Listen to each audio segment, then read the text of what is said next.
il y a quelque chose de presque paradoxal dans l'épicatéchine.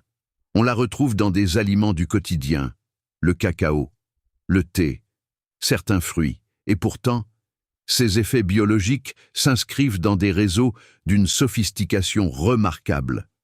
Loin de l'image simpliste d'un antioxydant protecteur, l'épicatéchine agit comme une molécule signal, capable de dialoguer avec les grandes voies de régulation cellulaire. Mais pour comprendre ce qu'elle fait réellement, il faut d'abord accepter une idée essentielle. La molécule que l'on consomme n'est pas celle qui agit. Une fois ingérée, l'épicatéchine subit une transformation rapide. Elle est absorbée en partie dans l'intestin, puis modifiée par les systèmes enzymatiques hépatiques, glucuronidation, sulfation, méthylation. En parallèle, le microbiote intestinal entre en jeu, fragmentant la molécule en métabolites plus petits, parfois plus actifs. Ce sont ces dérivés, et non la molécule initiale, qui vont circuler et interagir avec les tissus. Cette dépendance au métabolisme et au microbiote introduit une variabilité majeure. Deux individus consommant la même quantité d'épicatéchine peuvent en réalité exposer leurs cellules à des signaux biologiques très différents. C'est au niveau vasculaire que les effets de l'épicatéchine sont les mieux établis. L'endothélium, cette fine couche cellulaire qui tapisse les vaisseaux, joue un rôle central dans la régulation du tonus vasculaire. L'épicatéchine agit ici en activant une enzyme clé, ENOS, la synthase du monoxyde d'azote.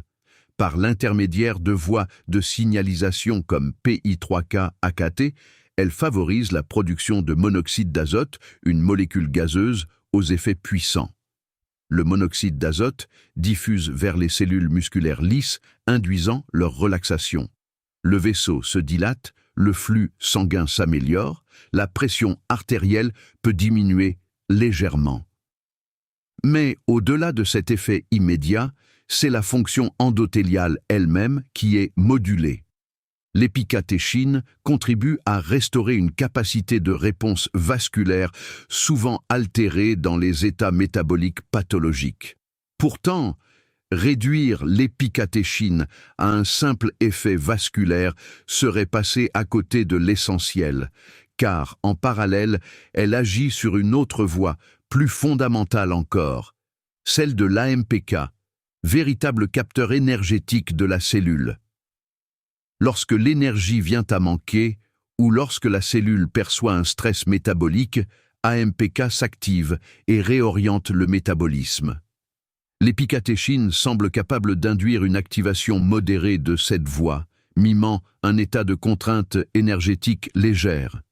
Il en résulte une augmentation de l'oxydation des acides gras, une amélioration de l'utilisation du glucose et une réduction des processus de stockage. La cellule bascule vers un mode plus efficient. Mais cette activation n'est pas isolée.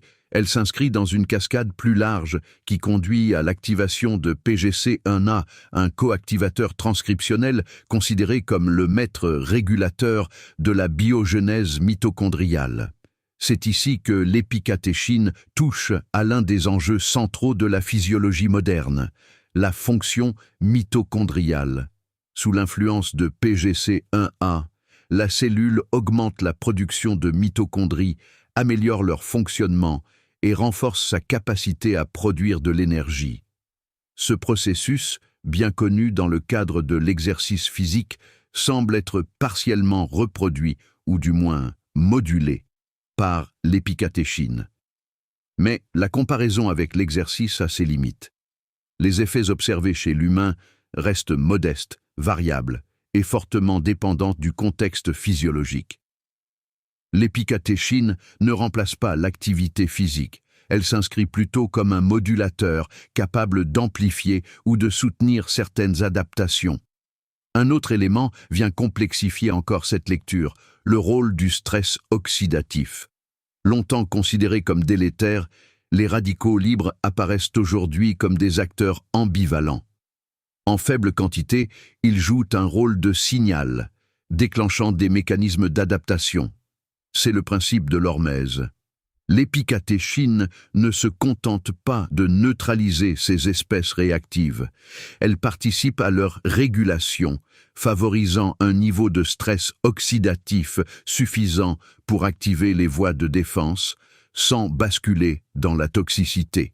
Des facteurs de transcription comme NRF2 peuvent ainsi être mobilisés, induisant l'expression d'enzymes antioxydantes et renforçant la résilience cellulaire. À ce stade, une vision cohérente se dessine. L'épicatéchine n'agit pas comme un médicament ciblant une voie unique.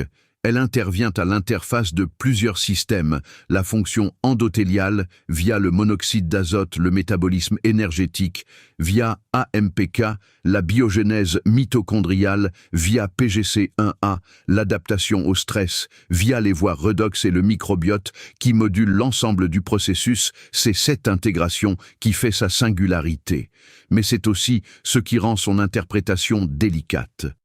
Car dans ce type de système, l'effet dépend du contexte, de l'alimentation globale, du niveau d'activité physique, de l'état métabolique, de la composition du microbiote. Les études expérimentales, souvent réalisées avec des doses concentrées, ne reflètent qu'imparfaitement les conditions réelles. Ainsi, derrière l'idée séduisante d'une molécule capable d'optimiser le métabolisme, se cache une réalité plus nuancée, celle d'un signal biologique parmi d'autres, dont l'impact dépend de l'écosystème dans lequel il s'inscrit. En définitive, l'épicatéchine nous rappelle une chose essentielle. En biologie humaine, il n'existe pas de solution simple à des systèmes complexes. Ce que nous mangeons ne corrige pas directement notre physiologie. Cela module des réseaux, influence des équilibres, oriente des trajectoires. Et parfois, une molécule aussi discrète que l'épicatéchine suffit à révéler toute la profondeur de cette complexité.